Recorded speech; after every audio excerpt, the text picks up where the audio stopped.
सुप्रभात बच्चों। आज मैं आपको मिठाई वाला कहानी के अंतर्गत इसका भाग 3 पढ़ाऊंगी।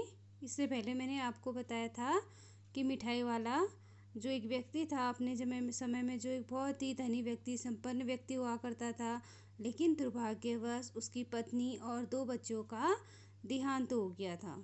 तो तब से वह घर घर जाकर अपने उन्हीं बच्चों की याद में कभी खिलौने बेचता था और कभी फिर बाद में मिठाई बेचने लगा, तो इसलिए इस पाठ का नाम मिठाई वाला रखा गया था। तो बच्चों, इससे पहले मैंने आपको बताया कि जो मिठाई वाला है वह सबसे पहले खिलौने बेचा करता था। उसके बाद उसने खिलौनों के बाद मुरली बेचना शुरू किया। अब तीसरी दृश्य में आप लोग देखोगे कि जब 6 महीने तक वह मुरली वाला कहीं चला गया था, नहीं दिखा, तो सब लोग उसको भूल गए थे। फिर अचानक से 8 महीने बाद जब रोहिणी, जो आपको बताया था चुन्नू मुन्नू की मम्मी है, वो कपड़े सुखा के आती है तो छत से देखती है कि गली में किसी की आवाज़ सुनाई पड़ती है। वह फिर से कहता है, बच्चों को बहलाने वाला मिठाई वाला। तो उसको वह स्वर पहचाना हुआ लगता है और रोहिणी जल्दी उतर के नीचे आती है और वो उसके पति उसमें मकान में नहीं होती है, लेकिन उसकी एक वृद्धा दादी वहाँ पर होती है।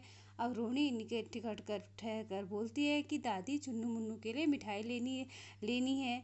अब जरा कमरे से चलकर ठहराओ, मैं उधर जाऊं तो कोई आता न, जरा हटकर मैं भी चिक की ओट में बैठ रही हूँ। अब फिर ऐसे ही रोहिणी जब आवाज़ सुनती है, कहती है कि मिठाई वाला आया है, चलो मैं बच्चों के लिए कुछ मिठाई ले लूँ। दादी से कहती है।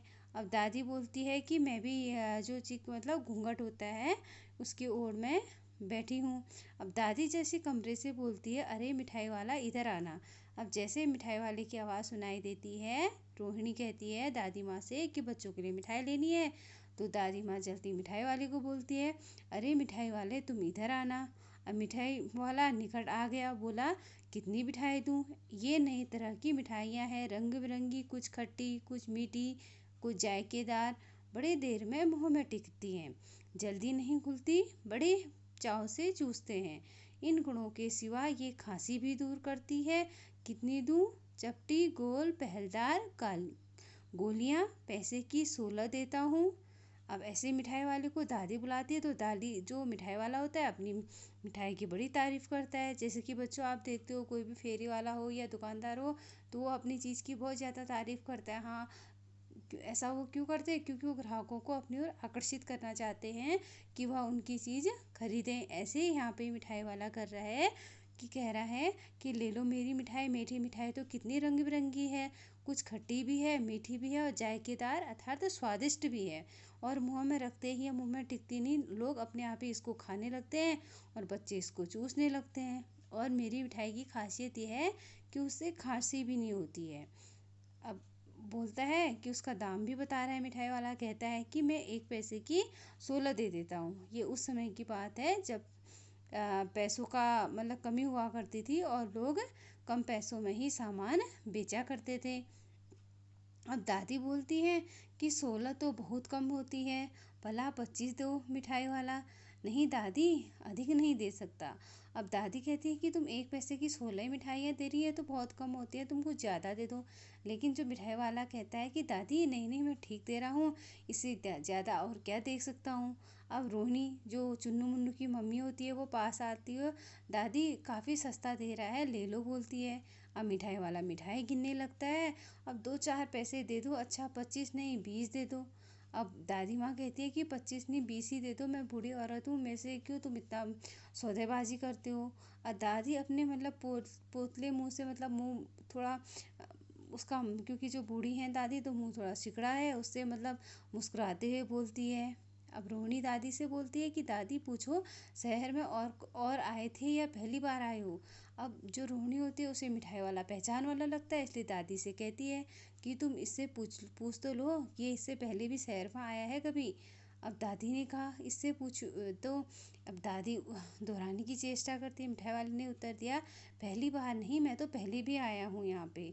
अब दादी जैसे प्रश्न पूछने लगती है तो मिठाई वाला कहता है कि मैं तो इससे पहले भी कई बार आ चुका हूँ। अब जो रोहिणी है चुन्नू मुन्नू की माँ, वह जो पर्दे की ओट है उससे देख रही होती है। वो बोलती है कि मिठाई बेचते आए थे या कोई और चीज़, इससे पहले तुम मिठाई बेचते थे या कुछ और भी चीज़ बेचते थे। अब मिठाई वाला खुशी से और थोड़ा बहुत सोच में भी पड़ जाता है और भाव में डूब जाता है और कहता है कि मैं इससे पहले मूली बेचता था और खिलौने बेचता था। अब रोहिणी सोचती है कि हाँ, मेरा अनुमान तो ठीक था, मैंने पूछने में थोड़ा मतलब रुक गई मैं। अब वो बोली अब वो बोलती है कि मिठाई वाले से इन व्यवसाय में से मिलता ही क्या होगा, कभी ये मूली बेचता है, कभी ये खिलौने बेचता है, अब देखो ये मिठाई बेचने आ गया। अब वो बोलता है, फिर उसके बाद मिठाई वाले से प्रश्न पूछते हैं कि तुम इतना कभी कुछ बेचते हो, इतना सस्ता बच्चों को दे जाते हो, तो तुम्हें इससे मिलता ही क्या है। अब वो बोलता है, बस मेरा काम चल जाता है, खाने पीने को कुछ मिल जाता है। अब इतने में वो संतोष, और मेरे को सबसे ज़्यादा ये है कि ये सब करने से मेरे को संतोष मिलता है और सुख मिलता है। सो क्या बताऊँ आपको।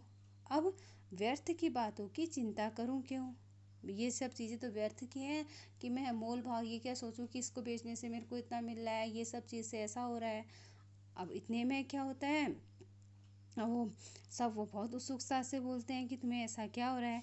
अब उसके बाद अतिशय के साथ, अब अतिशय जैसे ही उससे पूछती है रोहिणी मिठाई वाले से कि तुम्हें इन सब से मिलता क्या है, वो जानना चाहती है, उसके मन में जिज्ञासा है मिठाई वाले के बारे में जानने के लिए कि वो कभी कभी इधर आता है, कभी कुछ बेचता है, कभी ये सब चीज़ें करता है, ऐसा करता है क्यों है।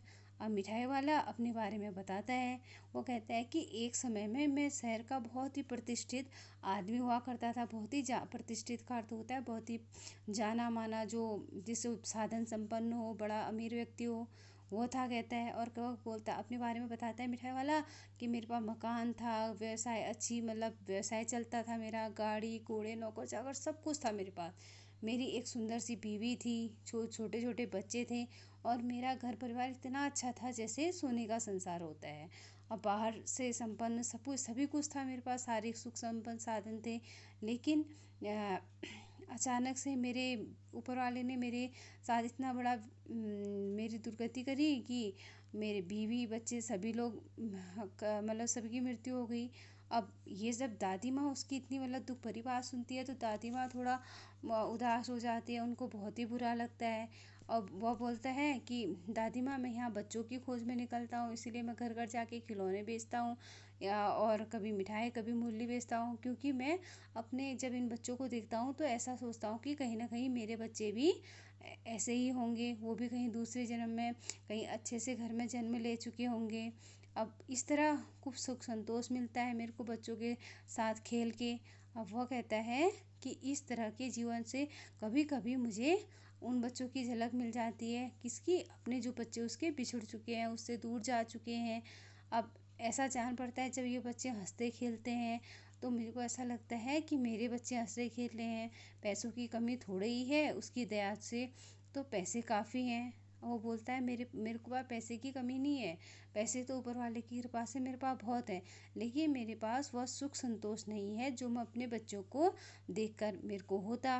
तभी मैं घर घर जाके खिलौने बेचता हूँ कि इन बच्चों को देखकर, इनके चेहरे की खुशी देखकर मेरे मन में सुख और संतोष मिलता है। अब जो रोहिणी है चुन्नू मुन्नू की माँ, वो मिठाई वाले की बातों को सुनकर उसकी आंखों में बहुत ज़्यादा आंसू बह जाते हैं। वो बहुत ज़्यादा उसका हृदय बहुत ज़्यादा हृदय द्रवित हो जाता है, वो बहुत दुखी हो जाती है। और वह चुन्नू मुन्नू से कहती है कि इधर आओ, और चुन्नू मुन्नू से लिपट कर आंचल से पकड़ कर अब बच्चों को, बच्चे जो होते हैं वो, रोहिणी तो मिठाई वालों की बात से दुखी है, लेकिन जो बच्चे हैं वह माँ से बोलते कि अम्मा अम्मा हमको मिठाई लेनी है। अब बच्चे तत्काल कागज़ की 2 पुड़िया ले लेते हैं और मिठाई ले लेते हैं। रोहिणी जो चुन्नू मुन्नू की माँ है वह अंदर से पैसे फेंक देती है। अब मिठाई वाला पेटी उठाता है और अब इस बार पैसे नहीं लूँगा कहता है और चल देता है। अब दादी माँ मिठाई वाले से कहती है कि ले लो पैसे ले लो। अब तक आगे फिर सुनाई पड़ा उसी प्रकार मादर मृदु स्वर में बच्चों को बहलाने वाला मिठाई वाला। अब इसी प्रकार वह गाते हुए चल जाता है कि बच्चों को बहलाने वाला मिठाई वाला। तो इस प्रकार बच्चों ये कहानी ख़त्म हुई। आज के लिए इतना ही, धन्यवाद।